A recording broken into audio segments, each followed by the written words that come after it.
누군가에게 마음을 쓰고 걱정하는 걸 관심이라고 이야기합니다. 이 관심은 사람을 살리는 힘이 있어요. 힘든 사람, 지친 사람, 절망에 빠진 사람, 실패한 사람에게도 지속적으로 관심을 가져주면 그 사람이 다시 살아갈 의욕을 찾게 됩니다. 그래서 이렇게 사람을 살리는 관심을 긍정적인 관심이다 이렇게 이야기해요. 근데 반대로 사람들을 힘들게 하고 힘 빠지게 하는 부정적인 관심도 있어요. 그게 뭐냐면 판단과 정죄입니다. 판단과 정죄도 관심이 없으면 못하죠. 그런데 잘못된 관심이에요. 예수님 오늘 제자들과 함께 길을 가시는데 한 사람을 만났습니다. 나오면서부터 눈을 보지 못하는 시각장애인입니다. 이 시각장애인을 보자마자 제자들의 마음속에는 부정적인 이 관심이 발동을 했어요. 긍정적인 관심이 발동을 해야 되는데 부정적인 관심이 발동을 한 거예요. 그래서 던진 질문이 2절입니다. 2절 같이 읽겠습니다. 시작. 제자들이 물어 이르되 랍비여 이 사람이 맹인으로 난 것이 누구의 죄로 인함이니까 자기니까 그의 부모니까. 자, 이 사람이 맹인으로 난 게 누구 죄 때문입니까? 자기 죄 때문입니까? 부모의 죄 때문입니까? 긍정적인 관심입니까? 부정적인 관심이에요. 말하면 뭐합니까 이거? 긍정적인 관심은요, 사실 있는 그대로 바라보는 거예요. 아, 시각장애인이구나. 힘들겠다. 살아오면서 참 많은 사람들에게 상처받았겠다. 이런 사람을 가지고 있는 부모는 마음이 참 힘들었겠다. 연민애정이 생기고 불쌍한 마음이 드는 게 이게 긍정적인 관심입니다. 이게 정상적인 관심이에요. 그런데 부정적인 관심은 있는 사실을 그대로 받아들이려고 하지 않아요. 정죄와 판단을 먼저 합니다. 이미 제자들은 시각장애인을 정죄하고 판단해버렸습니다. 이미 죄인인 거예요. 이미 죄인인데 질문을 던지잖아요. 죄인인데 누구 죄 때문에 이렇게 됐습니까? 이렇게 묻는 거예요. 죄인입니까? 아닙니까? 라도 묻지도 않아요. 이미 죄인이에요. 그래서 누구 죄 때문에 그렇습니까? 이 사람의 죄 때문입니까? 아니면 부모의 죄 때문입니까? 그런데 더 놀라운 게 뭔지 아세요? 이 제자들은 자기들이 정죄하고 판단하고 있다는 것조차도 모른다는 거예요. 여러분, 우리가 지금요 이런 일들이 많이 일어나잖아요. 사실 나는 당연하게 질문하고 당연하게 뭔가를 하는데 그 속에 판단과 정죄가 들어있는 것조차도 모르고 하고 있는 거예요. 그러니까 누구는 상처받는데 상처받았다고 했는데 왜? 내가 뭐라고 했는데? 이러고 있는 거예요. 이 당시 유대 사회는요, 사람들이 아프거나 병들면 하나님께 죄를 지어서 벌을 받은 거라는 인식들이 굉장히 강했습니다. 욥이 병에 걸렸을 때 친구들이 와서 뭐 한 거예요? 위로하러 왔으면 위로를 해줘야 되는데 끊임없이 뭐예요? 너 무슨 죄 지었냐? 빨리 고백해라. 죄 안 지었다니까 죄 안 지었다는 게 말이 되냐? 계속해서 공격하잖아요. 위로하러 왔으면 위로를 해줘야 되는데 빨리 죄를 고백하라는 거예요. 여러분, 병자들은요 이중고를 겪는 거예요. 아픈 것도 괴롭잖아요. 아픈 것도 서러워요. 그런데 죄인 취급하니까 얼마나 힘들겠어요. 코로나에 걸려서 죽을 만큼 힘들고 아픈데 집사님 도대체 무슨 죄를 지어서 코로나에 걸렸어요? 이러면 얼마나 힘들겠어요. 얼마나 화가 나겠어요. 집사님 교회 오시려면 회개문과 반성문 써서 오세요. 코로나 끝나고 난 뒤에. 그 얼마나 화가 나겠어요. 코로나만 걸린 것도 너무너무 아프고 힘든데. 여러분, 판단과 정죄는요 다 자기 기준에서 나와요. 내가 정해놓은 기준에서 벗어난 사람들은 다 이상한 사람들이 되는 거예요. 이 시각장애인도 그냥 시각장애인으로 태어났을 뿐인데 사회가 정해놓은 그 기준 때문에 태어나자마자 정죄를 당하는 거예요. 잘못한 게 없잖아요. 내가 원해서 태어났습니까? 그냥 시각장애인으로 태어난 것밖에 없잖아요. 불쌍히 여김을 받아야 되는데, 긍휼히 여김을 받아야 되는데 오히려 정죄를 당하는 거죠. 여러분, 그런데 이 기준이란 게 사람마다 다 다르잖아요. 공동체마다 다 다르잖아요. 그러니까 자기 기준을 세우면 갈등이 일어날 수밖에 없어요. 하나가 될 수가 없어요. 용납이 안 돼요. 내 기준이 있는 한 절대로 용납이 안 됩니다. 괜찮아 그래 놓고는 뒤돌아서서 욕하잖아요. 내 기준이 그대로 살아있으면. 여러분, 그래서 신앙은 뭐냐면 내가 죽고 예수님이 사시는 겁니다. 이게 안 이루어지면 제대로 신앙생활을 할 수가 없어요. 다 걸리는데요. 내 기준이 살아있으면 다 걸려요. 여러분, 내가 죽고 내 안에 예수님이 사는 것, 이 내가 죽는다는 건 뭐냐면 구체적으로 이겁니다. 내 기준이 죽는다는 거예요. 내 기준이. 내 판단이 죽는다라는 거예요. 내 취향이 죽는다라는 겁니다. 이 취향이 안 죽으면 굉장히 힘들어요. 여러분, 음악을 전공한 사람들은요, 찬양하면서 은혜 받기 참 힘들어요. 박자, 속도, 리듬 귀에 쏙쏙 들어옵니다. 저거 틀렸구나. 아니, 저 박자로 가면 어떡해. 속에서 막 내가 올라가서 찬양 인도하지, 이런 마음이 막 들잖아요. 왜냐하면 안 듣고 싶어도 들리는 걸 어떻게 해요? 피아노 삑사리 난 거 다 들리는 걸 어떻게 해요? 죄송합니다, 삑사리라 그랬어. 들리는 걸 어떻게 해요? 바드가 되잖아요. 저는 이 음악을 전공하지도 않고 노래를 잘하지도 않고 저는 다 아는 음치입니다. 그럼에도 불구하고 취향이 있어요. 그럼에도 불구하고 제 취향이 있습니다. 귀가 듣는 귀는 있어요. 근데요, 찬양하다가 왜 바드가 안 되겠어요? 전사님이 오늘 곡 선정 별로 마음에 안 드는 거 했네, 이런 마음이 왜 없겠어요? 대놓고는 이야기 안 합니다. 네. 근데요, 그때 뭘 생각해야 되냐면, 내가 중요한 건 뭐냐면, 다른 사람을 판단하거나 정지하다가 정작 내가 드려야 되는 예배, 내가 드려야 되는 찬양, 내가 드려야 되는 기도, 내가 만나야 될 하나님과의 만남이 다 무너진다는 사실이에요. 속에서부터 화가 나니까 찬양이 안 되잖아요. 기도가 안 되잖아요. 예배가 안 되잖아요. 그건 뭐예요? 내가 드려야 될, 마땅히 드려야 될 예배를 못 드리고 있는 게 그 누가 문제예요? 자기 자신이 문제예요. 왜냐하면 기준이 살아있거든요. 취향이 살아있거든요. 판단이 살아있거든요. 죽어야 되는데 이게 안 죽으니까 괴로운 거예요. 그래서 제가 그런 생각이 들면 뭐 하냐면, 하나님이 오늘은 다른 사람을 위해서 은혜를 베풀어 주는구나. 저 찬양을 들어야 될 사람이 있는구나. 저 찬양을 통해서 또 하나님이 위로하실 분이 있는구나. 그래서 저는 열심히 제 예배를 드립니다. 그럼에도 불구하고 제 예배를 드려요. 여러분, 기도는 안 그렇습니까? 나는 조용히 묵상하고 싶은데 옆에서 큰 소리로 기도해요. 나는 방언하기 싫은데 방언을 해요. 얼마나 거슬립니까? 그렇다고 내 기도가 하나님께 드려야 되는 기도를 내가 스스로 망치고 있다면 방언하는 사람보다 내 마음이 더 문제죠. 왜요? 내 기준과 내 취향과 내가 죽지 않고 있기 때문에 그런 일들이 생기는 거예요. 여러분, 제자들의 질문에 대해서 예수님이 뭐라고 대답을 하는지 한번 들어봅시다. 3절 한번 볼까요? 같이 읽겠습니다. 시작. 예수께서 대답하시되 이 사람이나 그 부모의 죄로 인한 것이 아니라 그에게서 하나님이 하시는 일을 나타내고자 하심이라. 자, 예수님은 사람들이 시각장애인들을 향해서 죄인이다 이렇게 이야기하는 것에 동의하지 않으셨어요. 죄인이다, 다 죄인이다 그런데 예수님은 동의하지 않으셨어요. 그러면서 뭐라고 이야기하냐면, 이 사람의 죄도 아니고 부모의 죄도 아니라는 거예요.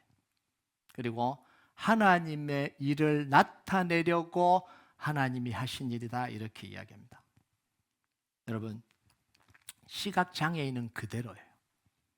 그런데 이 제자들에게는 이 시각장애인이 죄인이에요. 그런데 예수님에게는 하나님의 일을 나타내는 도구입니다. 천지 차이가 나는 거예요. 바뀐 게 하나도 없잖아요. 여러분, 이게 이 관점이라는 게 이렇게 중요한 거예요. 어떻게 바라보냐에 따라서 이렇게 달라지는 거예요. 바로 이 부분이 긍정적인 관심을 가진 사람과 부정적인 관심을 가진 사람이 차이가 나는 부분입니다. 부정적인 관심을 가지고 있는 사람들은 왜 사람이 저렇게 됐냐에 관심이 많아요. 왜 저럴까? 왜 저럴까? 여기에 관심이 많아요. 문제를 찾아내고 문제 있는 사람 취급합니다. 왜냐하면 그 마음 속에 우월의식이 있는 거예요. 적어도 나는 니처럼 하지 않는다는 거예요. 적어도 나는 그 병에 안 걸렸다는 거예요. 적어도 나는 그런 상황에 당하지 않았다라는 거예요. 그래서 자꾸만 그 사람의 문제를 들춰내려고 그래요.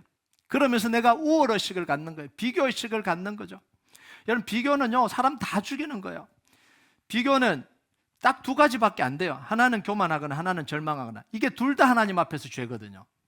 그러니까 비교해서 될 일이 아니에요. 비교하지 마세요. 비교해갖고는 내 영혼에 좋은 게 하나도 없어요. 여러분, 부정적인 관심을 가진 사람은요, 만나는 사람을 다 죄인으로 만들어버려요. 다 나쁜 사람 만들어버려요. 그런 사람들이 있어요. 그 사람의 입에만 가면 다 나쁜 사람 돼버려요. 그 사람은 이래서 나쁘고 저래서 나쁘고 좋은 사람이 하나도 없어요. 다 나쁜 사람이에요. 그런데 긍정적인 관심을 가진 사람은 그 사람의 문제를 끄집어내지 않아요. 내가 그 사람을 어떻게 도와줄 수 있을까에 관심이 많아요. 그 사람과 함께 뭘 할 수 있을까에 관심이 많아요. 예수님은요, 죄인인 걸 드러내지 않습니다. 죄인이라고 이야기하지 않아요. 하나님의 일을 나타내고자 한다, 이렇게 이야기합니다. 시각장애인의 그 이유를 파헤치는 게 아니라 그 시각장애인이 지금부터 하나님의 나라를 위해서 할 수 있는 일이 뭔지에 대해서 말씀해 주시는 거예요. 그러니까 이런 사람들에게 가면 다 좋은 사람이 되는 거예요. 이런 사람에게는 이런 장점이 있고 이 사람은 이래서 좋고. 여러분, 우리는 어떤 사람입니까? 말만 하면 나쁜 사람 만들어버리는 건 참 불행한 거예요. 여러분, 말만 하면 좋은 사람 만드는 사람 되시길 주님의 이름으로 축복합니다. 이게 너무너무 중요한 거거든요. 여러분, 시각장애를 통해서 나타내시려고 하는 하나님의 일이 뭘까요? 지금 예수님이 말씀하신 이 시각장애인을 통해서 하나님의 일을 나타낸다. 그런데 그 나타내려고 하는 일이 도대체 뭐냐는 거죠. 그 대답을 하기 위해서는요, 예수님이 이 시각장애인을 고치는 장면을 우리가 좀 유심히 봐야 됩니다. 6절과 7절을 한번 볼까요? 같이 읽겠습니다. 시작. 이 말씀을 하시고 땅에 침을 뱉어 진역을 이겨 그의 눈에 바르시고 이르시되 실로암 못에 가서 씻으라 하시니, 실로암은 번역하면 보냄을 받았다는 뜻이라. 이에 가서 씻고 밝은 눈으로 왔더라. 자, 예수님이 오늘 시각장애인을 고치는데 불필요한 행동을 너무 많이 하세요. 보통 때 같으면 딱 3마디면 끝이에요. 네가 무엇을 원하느냐? 2번째, 주여 보기를 원합니다. 3번째 뭐예요? 내 믿음대로 될지어다. 아멘. 끝. 보통 때 같으면 이렇게 딱 간단하게 끝날 수 있는 문제예요. 그런데 오늘 예수님은 땅에 침을 뱉으시고 그 침 뱉은 그걸로 땅을, 먼지를 이렇게 진흙을 만드시고 그 진흙을 이 시각장애 눈에 바르고, 제가 지난번에 이야기했죠. 이때부터 기분 나빴다고. 이때부터 기분 나빴어요. 바로 막 빨라요. 내 눈 안 보인다고 지금 일어나. 그리고 실로암 연못에 가서 씻으라. 실로암에 가서 씻으라, 이렇게 이야기합니다. 아니, 예수님이 왜 이 진흙을 소경의 눈에 바르셨을까요? 진흙이 효과가 있는 걸까요? 예수님이 침이 효과가 있는 걸까요? 아니면 실로암 못에, 연못에 있는 물이 효과가 있는 걸까요? 다시 질문 안 해도 되겠죠? 네, 실로암 못에, 연못에 물이 효과가 있었다면 지금도 불티나게 팔리고 있을 겁니다. 실로암 생수. 한국에 이 브랜드가 있나 모르겠네요. 네. 여러분, 실로암은요, 예루살렘 성 안에서, 예루살렘 성전이 아니고 큰 이 성 안에서 가장 낮은 곳에 위치한 연못입니다. 가파른 계곡 아래에 있고요, 계단을 통해서 내려가야 그곳에 도달할 수 있습니다. 그러니까 사람들이 접근하기가 그리 쉽지 않는 곳이 이 실로암 연못이에요. 그러면 시각장애인이 그곳에 가기는 얼마나 어렵겠어요. 자, 그런데 예수님이, 사랑 많은 예수님이 왜 이 시각장애인이 눈이 안 보인다는 사실을 알면서도 왜 굳이 그 험한 길을 가서 실로암에 가서 씻으라고 하신 이유가 뭐냐라는 거예요. 그 해답이 어디 있냐면 실로암이라는 단어 속에 있어요. 실로암이라는 단어. 본문은 친절하게 실로암의 뜻이 뭔지 설명해 주잖아요. 설명할 이유가 없는데 설명을 해줘요. 그러면 여기에 의미가 있다라는 이야기입니다. 무슨 뜻이죠? 보냄을 받았다라는 뜻이다, 이렇게 이야기를 해요. 자, 보냄을 받은 사람이 누구죠? 예수님. 예수님. 하나님으로부터 보냄받은 분, 예수님. 자, 요한복음 20장 21절 한번 볼까요? 같이 읽겠습니다. 시작. 예수께서 또 이르시되 너에게 평강이 있을지어다. 아버지께서 나를 보내신 것 같이 나도 너희를 보내노라. 예수님 부활하시고 난 뒤에 무서워 떨고 있는 제자들의 그 집으로 가셔서 이야기한 너에게 평강이 있을지어다. 그럼 뭐라 그래요? 아버지께서 나를 보냈다. 이런 표현을 예수님은 계속해서 사용하십니다. 아버지께서 나를 보냈다. 내가 아버지로부터 왔다. 이런 표현을 써요. 그러니까 예수님은 하나님이 보내셔서 이 땅에 오신 분, 다시 말하면 보냄받은 분이에요. 오셔서 그리스도의 사역을 통해서 구원을 이룬 분, 왕의 직분으로, 제사장으로 선지자의 직분을 행하셔서 우리를 구원하신 분 그리스도, 그분이 바로 보냄받은 예수님입니다. 시각장애인은 물리적으로는 실로암 연못에 가서 씻어 보게 됐습니다. 근데 실로암 연못에 물이 효과가 있는 게 아니잖아요. 영적으로 보면 뭐예요? 예수님 안에서 눈이 씻겨지고 다시 보게 되었다, 이런 이야기예요. 실로암 연못이 능력이 있는 게 아니라 예수님이 능력이 있는 거예요. 여러분, 우리의 모든 문제는 예수님 안에서 해결되는 거예요. 이 시각장애인은 날 때부터 장애였다는 거예요. 여러분, 날 때부터 장애라고 기록한 이유가 뭘까요? 고치는 게 불가능하다는 거예요. 날 때부터. 굳이 이거 쓸 필요 없잖아요. 그런데 써놓은 건 뭐냐면 날 때부터 시각장애인은 절대로 변화가 불가능하다. 못 고친다. 그런데 예수님 안에서는 불가능이 가능으로 바뀐다. 지금 이 메시지를 던지는 거예요. 요한복음에서 주로 던지는 메시지는 뭐냐면 예수님이 하나님의 아들, 예수님이 하나님이기 때문에 예수님을 만난 사람들, 예수님을 믿은 사람들에게는 계속해서 변화가 일어난다는 걸 보여주는 거예요. 가나의 혼인잔치 포도주가 변했던 것처럼 니고데모가 변하고 예수님 만난 사람들이 다 변한 걸 기록하고 있는 게 이게 요한복음이에요. 여러분, 하나님으로부터 보냄받은 분이 예수님입니다. 그리고 그 예수님이 또 누구를 보내요? 시각장애인을 보냈습니다. 그러면 이 시각장애인도 누구예요? 보냄받은 사람이에요. 예수님으로부터 보냄받은 사람. 보냄받은 사람에게 가장 중요한 게 뭐냐면 순종입니다. 순종. 11절에 보면 시각장애인이 자기의 병 나은 이야기를 이렇게 들려줍니다. 같이 읽겠습니다. 시작. 대답하되 예수라는 그 사람이 진흙을 이겨 내 눈에 바르고 나더러 실로암에 가서 씻으라 하기에 가서 씻었더니 보게 되었노라. 예수님은 자기를 보냈고 자기는 순종하고 가서 실로암에 가서 씻었더니 보게 됐다. 순종한 결과 보게 됐다. 이렇게 간증을 하는 거잖아요. 시각장애인 행동을 세 가지 동사로 표현합니다. 7절에, 아까 읽었던 7절에 가서, 안 띄워줘도 돼요. 가서 씻고 돌아왔다. 세 가지 동사. 가서 씻고 돌아왔다. 여러분, 순종은 생각으로 하는 게 아니에요. 순종은 말로 하는 게 아닙니다. 순종은 뭘로 하는 거예요? 행동을 하는 거예요. 목사님, 저도 순종하려고 열심히 생각했습니다. 소용없어요. 말씀 듣고 난 뒤에 순종해야지 하는 마음이 가득 찼습니다. 할렐루야. 소용없어요. 안 하면 소용없는 거예요. 저도 얼마나 성도들을 사랑하고 얼마나 원수를 사랑하려고 노력했는지 아십니까? 소용없는 거예요. 행동으로 나오지 않으면. 제가 이런 설교를 하고 가면요, 또 이제 와이프가 그러겠죠? 당신은 왜 안 하냐? 예, 또 막 그 집에 가서 이런 공격들을 받더라도 또 이렇게 잘 받아 넘기시기 바랍니다. 여러분, 순종은요, 자신이 생각한 대로 따르는 게 아니에요. 내가 해석한 대로 따르는 게 아니에요. 하나님이 말씀하신 그대로 따르는 게 순종입니다. 가나 혼인잔치에 예수님의 어머니가 하인들에게 뭐라고 이야기해요? 예수님이 뭐라고 말씀하시든지 그대로 하라, 이렇게 이야기합니다. 그러니까 순종하니까 물이 포도주로 바뀌어졌잖아요. 예수님이 이치에 맞지 않는 이야기를 하셨거든요. 정결통 항아리입니다. 발 씻을 물을 담겨두는 이 항아리에 물을 채우라 그러니까 이게 말이 안 되는 이야기잖아요. 그런데도 그대로 합니다. 아구까지 채웠다. 왜냐하면 하인들은 이유를 알 필요가 없는 거예요. 순종하는 거예요. 말씀하신 대로 순종하는 거예요.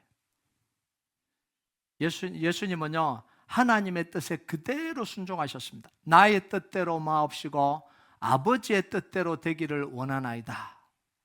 그 결과 십자가를 지셨고요. 그 결과 우리의 구원을 이루셨습니다. 예수님 십자가에서 마지막 하신 말씀 중에 하나가 뭐죠? 다 이루었다. 다 이루었다는 뭐예요? 다 순종했다는 거예요. 하나님이 말씀하신 그대로 순종했다.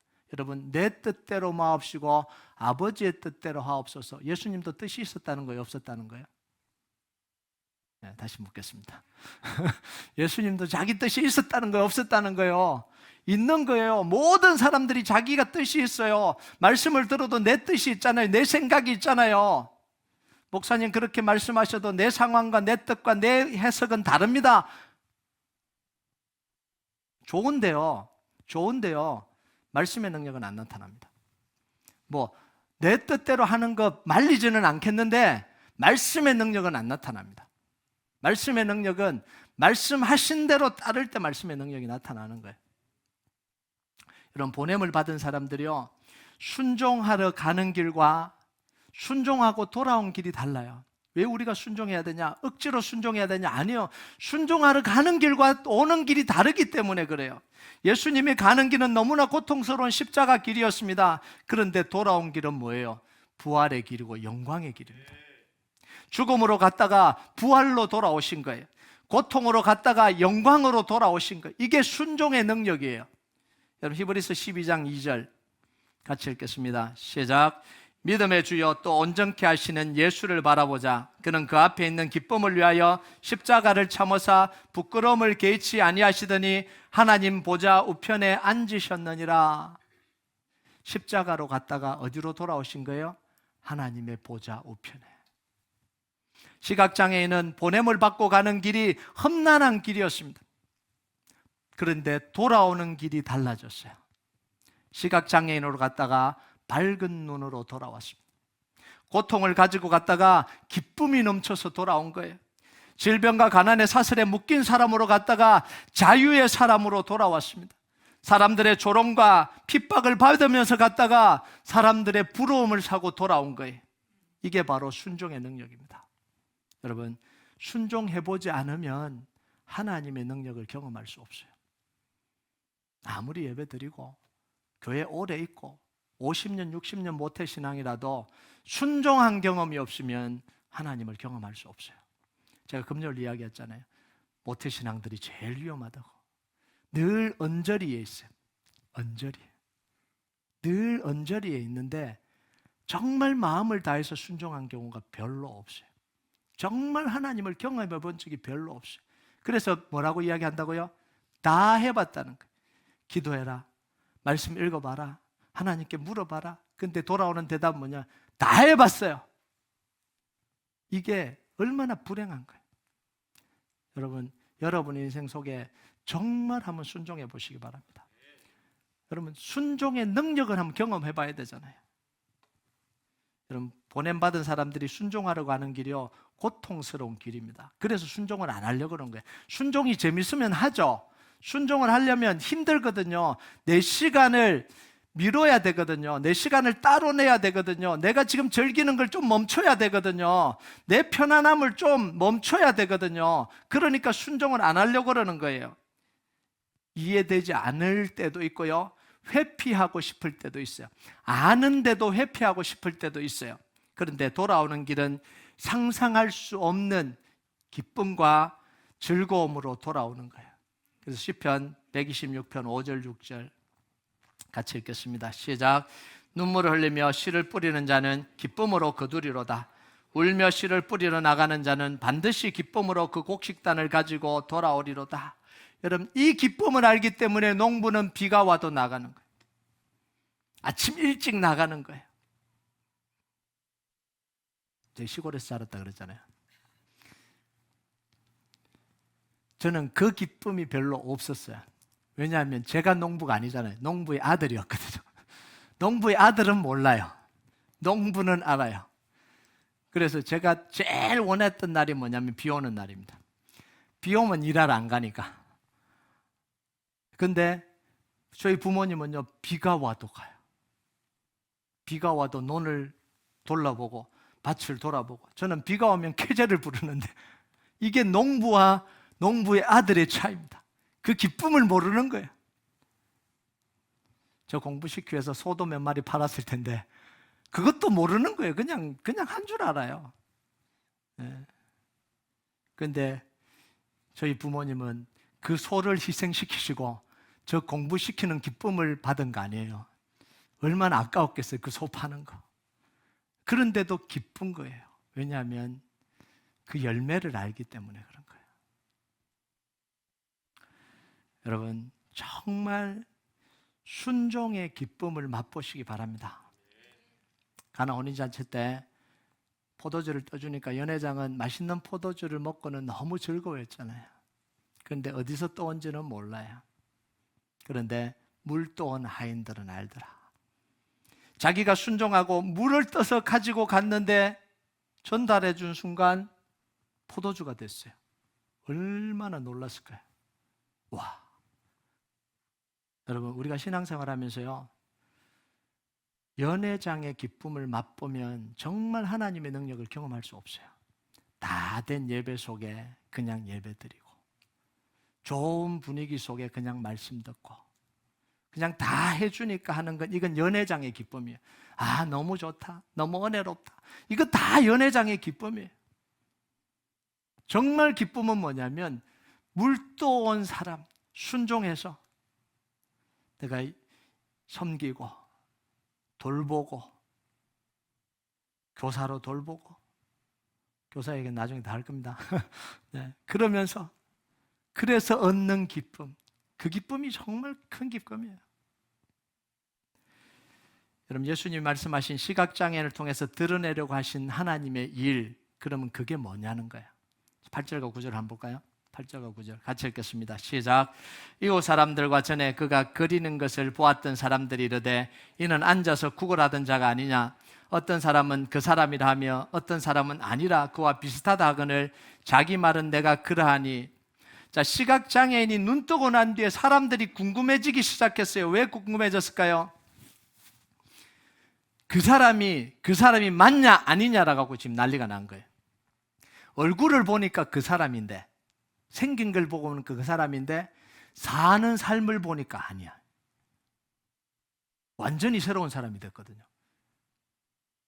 얼마나 비참하고 얼마나 꾀죄죄하고 얼마나 그렇겠어요.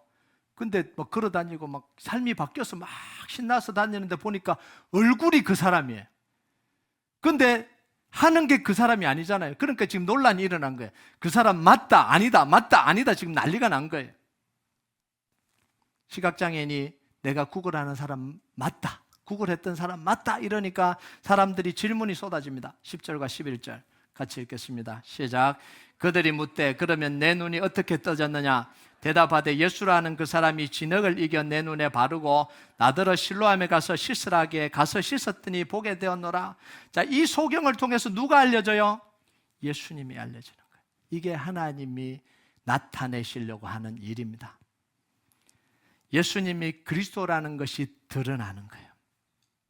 예수님이 눈을 뜨게 하고 인생을 바꾸고 구원하게 하시는 하나님이 보내신 그리스도라는 사실이 이 소경을 통해서 드러나는 거예요.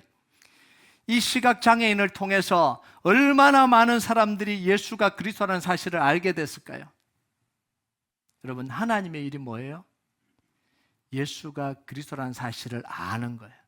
내가 아는 거예요. 그리고 그 예수가 그리스도라는 사실을 다른 사람이 알게 하는 게 가장 큰 하나님의 일입니다. 여러분, 요한복음 6장 28절 29절 볼까요? 같이 읽겠습니다. 시작. 그들이 묻되 우리가 어떻게 하여 하나님 일을 하오리까? 예수께서 대답하여 이르시되 하나님께서 보내신 일을 믿는 것이 하나님의 일이니라. 자, 그러면 우리는 하나님의 일을 하고 있냐라는 거죠. 가장 큰 일이 뭐라고요? 하나님을, 아들 예수 그리스도를 아는 것과 그걸 알게 하는 겁니다. 근데 우리는 뭐예요? 하나님의 영광을 위해서 돈을 벌고 하나님의 영광을 위해서 뭘 하고 하나님의 영광을 위해서 유명해지고 하나님의 영광을 위해서 영향력이 있다 그러는데 실제로는 정말 예수 그리스도를 알고 있냐라는 거예요. 실제로는 예수 그리스도를 알게 하고 있냐라는 거예요. 우리의 말 속에는요, 너무나 큰 어폐가 자리하고 있다는 걸 우리는 기억해야 돼요. 말로는 하나님의 영광을 하는데 하나님의 일이라고 하는데 사실은 일은 안 하고 있는 거예요. 근데 말로는 하나님의 영광을 위해서 내가 유명해지고 성공하고 더 영향력이 있어져야 된다라고 이야기를 하고 있는 거예요. 아마 죽을 때까지 그 이야기 할 겁니다. 죽을 때까지 그 이야기만 하다가 정말 죽게 될 겁니다. 이거는 저주가 아닙니다. 네. 여러분, 예수님은요, 하나님께 보냄받은 분입니다. 시각장애인은 예수님께 보냄받은 사람입니다. 그러면 우리는 뭐죠? 우리는 뭐예요? 우리는 예수님께 보냄받은 사람입니다. 마태복음 28장 18절에서 20절 같이 읽겠습니다. 시작.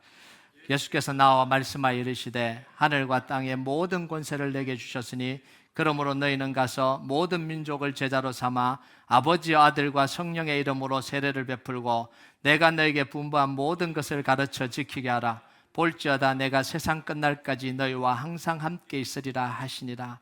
하늘과 땅의 모든 권세를 다 받으신 예수님이 그 모든 권세를 우리에게 부어주시면서 우리를 보냅니다. 뭐 하라고요? 제자 삼으라, 세례를 베풀라, 가르쳐 지키게 하라. 뭐예요? 예수가 그리스도라는 걸 가르치고 예수님이 말씀하신 그 말씀을 가르쳐서 지키게 하라는 거예요. 한마디로 말하면 영혼 구원하는 일을 하라는 거예요. 하나님의 일을 하라는 거예요. 자, 그 일을 우리가 하고 있냐라는 거예요. 이건 심각한 질문이 돼야 되는 거죠. 심각하지 않게 하려고 자꾸 이걸 회피를 하는데요, 사실은 이 질문을 우리는 날마다 심각하게 던져야 됩니다. 우리가 하나님 일을 하고 있냐? 영혼 살리기에 가장 좋은 것이 뭐겠어요? 대충 눈치를 채우셨을 텐데요, 영혼 살리기에 가장 좋은 게 뭐예요? 교회, 학교, 교사. 가장 복된 자리. 나가서 전도해야 된다는 부담감만 계속해서 가지고 살지 마시고요, 그렇다고 막 전도하러 가시는 것도 아니잖아요. 교사하세요. 영혼 살리는데 가장 중요한 게 뭐냐면 교사예요. 여러분, 전도만큼 중요한 게 아니에요. 전도보다 중요한 게 뭐냐면 아이들에게 바른 복음을 가르치는 겁니다. 이 아이들에게 바른 복음을 안 가르쳐주면 대학교 가면 떠납니다. 떠나요. 그러면 우리는 H마트 앞에서 그들을 비크리스찬으로 만나게 될 겁니다. 그 사람들에게 아무리 복음을 전해도 안 받아들일 거예요. 받아들이기 참 힘들 거예요. 그런데 이 아이들에게 바른 복음을 전하는 건 가능해요. 이 아이들이 교회를 떠나기 전에, 하나님을 떠나기 전에 바른 복음을 전하면 우리는 H마트에서 크리스찬으로 만나게 될 겁니다. 그럼 뭐가 중요한 거예요? 걱정하지 마세요. 다 도와줍니다. 할 수 있도록 다 도와주니까, 영어가 조금 편하지 않으면 꿈땅 키드 꿈땅과 컴프리가 있습니다. 걱정하지 마세요. 꿈땅과 컴프리에 가면 영어를 안 하셔도 됩니다. 영어가 조금 편하다, 드림키드와 유스를 가면 됩니다. 언제든지 열려 있습니다. 누군가 여러분에게 지금부터 교사로 섬겨달라고 하면 하나님의 음성으로 들으시기 바랍니다. 자, 그 요청을 받은 사람은 최소한 기도하세요. 최소한. 여러분의 생각으로 그냥 거절하지 마시고요, 최소한 기도하세요. 하나님께 묻기라도 해야 되잖아요. 하나님, 누군가 나에게 와서 교사를 해달라는데 어떻게 해야 됩니까? 물어야 되잖아요. 근데 왜 안 물으세요? 물어야 돼요. 자, 묻고 난 뒤에는 뭘 해야 돼요? 하나님의 응답을 받아야죠. 그 결정을 내가 내리면 안 되잖아요. 하나님의 응답을 받아야 돼요. 어떻게 응답을 받나요? 하나님이 내 귀에다가 하지 말라고 하지 않으면 하시기 바랍니다.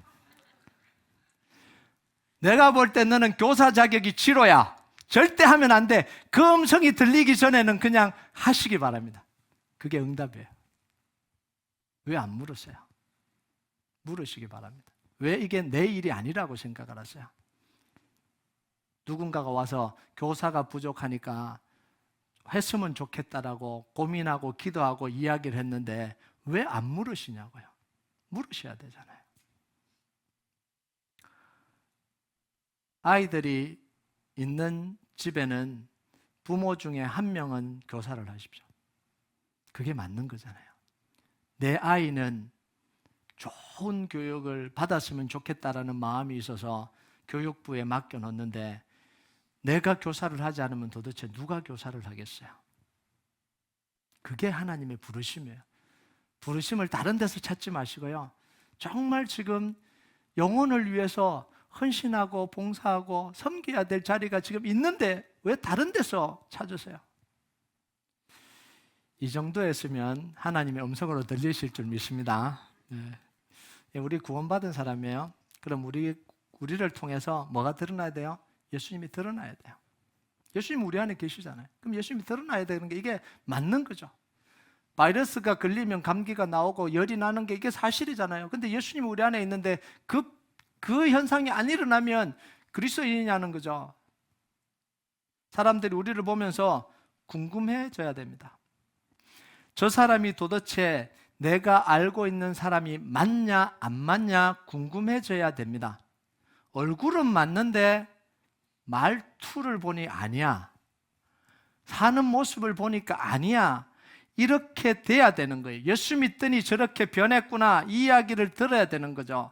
자기 중심적이었던 사람이, 고집 부리던 사람이, 부정적으로만 말하던 사람이, 남에게 피해만 주던 사람이 이제는 이해할 줄도 알고, 사랑할 줄도 알고, 양보할 줄도 알고, 품을 줄도 아네. 내가 알던 사람이 맞아. 얼굴은 맞는데 하는 거 보니 아니네. 맞을까 아닐까? 그래야 할 말이 있잖아요. 그래 궁금해야 할 말이 있잖아요. 저 사람은 예전 교회도 저러더니 그 교회 가서도 그러고 있대? 아이고, 이러면 안 되잖아요. 그 교회에서도 힘들게 하더니 그 옮겨갖고도 똑같은 일을 하고 있어. 얼마나 불행한 거예요 이게요. 여러분 시각장애인이요, 눈이 뜨이면서 모든 게 달라졌습니다. 왜냐하면 예수님을 통해서 새로운 눈이 떠여졌거든요. 여러분 우리가 새로워져야 돼요. 기도의 눈이 뜨이고, 말씀의 눈이 뜨이고, 사랑의 눈이 뜨이고, 섬김의 눈이 뜨여야 돼요. 이해의 눈이 뜨여야 됩니다. 요즘 제가 기도하는 거 있는 게 뭐냐면, 하나님 새로운 눈이 뜨여지게 해주십시오. 그냥 식상하게 그냥 지금까지 해왔기 때문에 그냥 잘하고 있다 이게 아니라, 하나님 새로운 기도를 주세요. 새로운 고백을 주세요. 새로운 찬양을 주세요. 새 방언을 주세요. 우리 성도들에게 그게 일어났으면 좋겠어요. 우리 교회는 예배 잘 드리고 있으니까, 최고의 예배를 드리고 있으니까 지금이 3월 말이에요. 이미 여러분의 마음속에 감각이 무뎌졌을 거예요. 근데 왜 하나님께 간구하지 않으세요? 하나님, 내가 새로운 고백을 하기를 원해요. 새 기도가 내 속에서 터져나오기를 원해요. 새롭게 결단하기를 원해요. 여러분, 예수님께 보냄받은 사람들의 인생, 순종한 인생에는 뭐가 남냐 하면요, 스토리가 남아요. 순종한 사람들에게는 아름다운 스토리, 승리의 스토리, 감동의 스토리가 남습니다. 그런데 불순종한 사람들에게는요, 스토리가 없어요. 단지 변명만 있을 뿐이에요. 실패한 이유, 좌절한 이유, 못한 이유, 인생이 변명으로 얼룩지는 거예요. 여러분, 가룟 유다의 삶을 스토리라고 표현하지 않잖아요. 사울 왕의 삶을 스토리라고 말하지 않잖아요. 광야에서 40년간 방황하고 죽은 사람들의 이야기를 스토리라고 이야기하지 않잖아요. 변명일 뿐이죠. 그런데 보냄받은 사람들이 순종하고 이루어낸 일은 스토리로 남아요. 성경은 그 스토리로 가득 찼습니다. 아브라함의 스토리, 요셉의 스토리, 다윗의 스토리, 바울의 스토리, 예수님의 스토리, 다 순종한 이야기잖아요. 그 이야기를 읽을 때 우리가 힘이 나고 회복이 되고 치료가 되고 하나님을 만나게 되잖아요. 여러분, 아무리 실패한 인생들, 불순종한 인생들의 이야기를 들어봐도 감동이 됩니까? 회복이 일어납니까? 안 일어나죠. 그런데 그 불순종한 사람들은 2시간이고 3시간이고 4시간이고 자기 변명을 해댑니다. 내가 이래서 안 된 거야. 누가 나를 상처를 줘서 그런 거야. 누가 나를 이렇게 해서 안 된 거야. 내 인생이 너무 막 그래. 내 이야기 좀 들어봐. 2시간이고 3시간이고 4시간이고 5시간이고 쏟아내는데 아무런 영향력이 없어요. 오히려 듣는 사람을 죽이고 있는 거잖아요. 그런데요, 정말 순종해서 하나님을 경험한 그 스토리는 가슴을 뛰게 합니다. 나를 회복시켜요. 나도 무릎 꿇어야 되겠다. 나도 갈망해야 되겠다. 나도 하나님을 만나야 되겠다. 이 갈망이 일어나는 거예요. 여러분, 우리는 모두 보냄받은 사람들입니다. 우리 앞에 장애물이 반드시 놓일 거예요. 그런데 우리가 순종할 때 그 장애물이 넘어가지게 됩니다. 장애물을 넘어갈 때 우리 인생에 아름다운 스토리가 써지는 거예요. 주님과 함께 아름다운 스토리가 써지는 거예요. 여러분, 우리의 인생이 변명으로 얼룩진 인생이 아니라 정말 하나님의 스토리로 기록되는 역사가 있길 주님의 이름으로 축복합니다. 우리 같이 찬양하도록 하겠습니다. 이 찬양 하나님 앞에 좀 올려드립시다. 슬픈 마음 있는 자, 몸과 영혼 병든 자, 누구든지 부르시오. 예수 이름 부르시오. 그 이름을 믿는 자, 그 이름을 부르는 자, 그가 어떤 사람이든 그는 구원 얻으리. 우리가 이 고백 하나님 앞에 같이 올려드리도록 하겠습니다.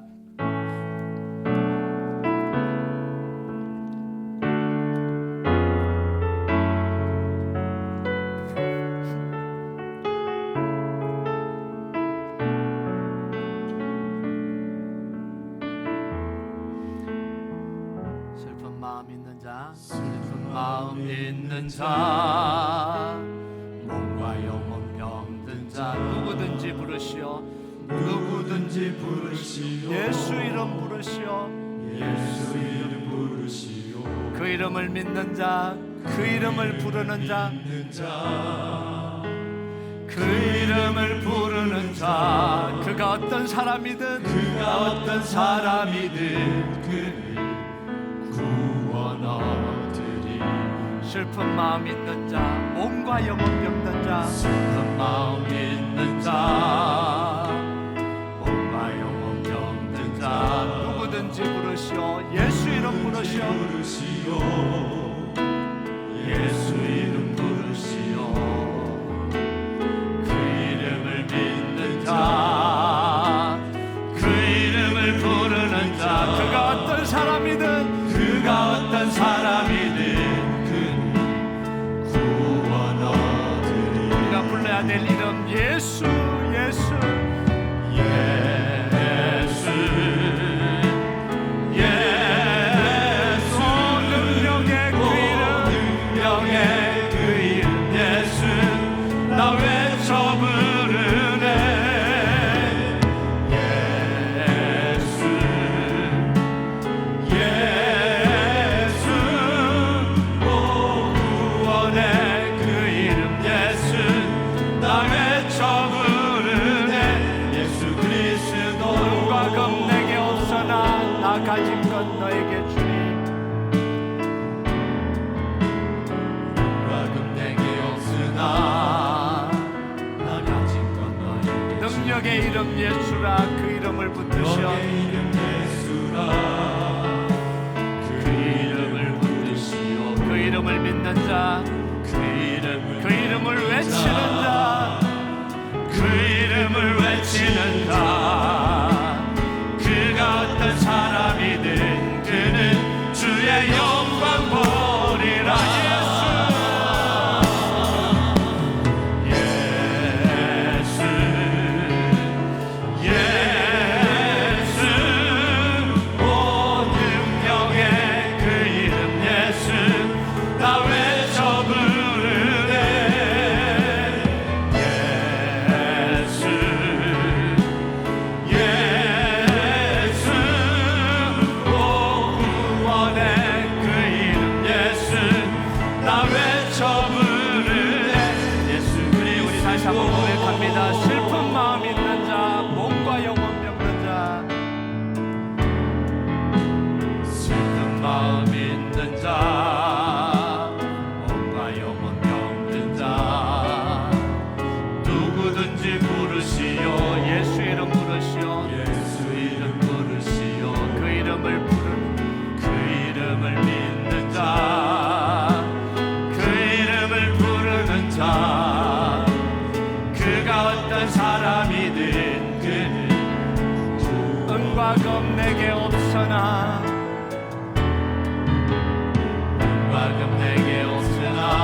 가진 건 너에게 주니 능력의 이름 예수라 그 이름을 붙드시오 그 이름을 믿는 자 그 이름을 외치는 자 그 이름을 외치는 자 그가 어떤 사람이든 그는 주의 영광 보리라 우리의 능력 대신 예수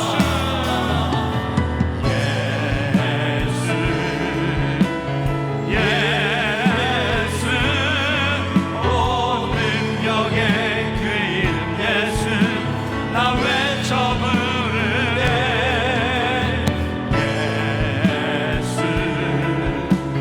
예수 오 구원의 그 이름 예수 나 외쳐 부르네 예수 주의 말씀 의지하여 주의 말씀 의지하여 깊은 곳에 금을 던져 그가 놀라운 일을 이루신 것을 이루시는 것 보라 주의 말씀 의지하여 믿음으로 금을 던져 믿는 자에게 우리의 전능하신 나의 주 하나님을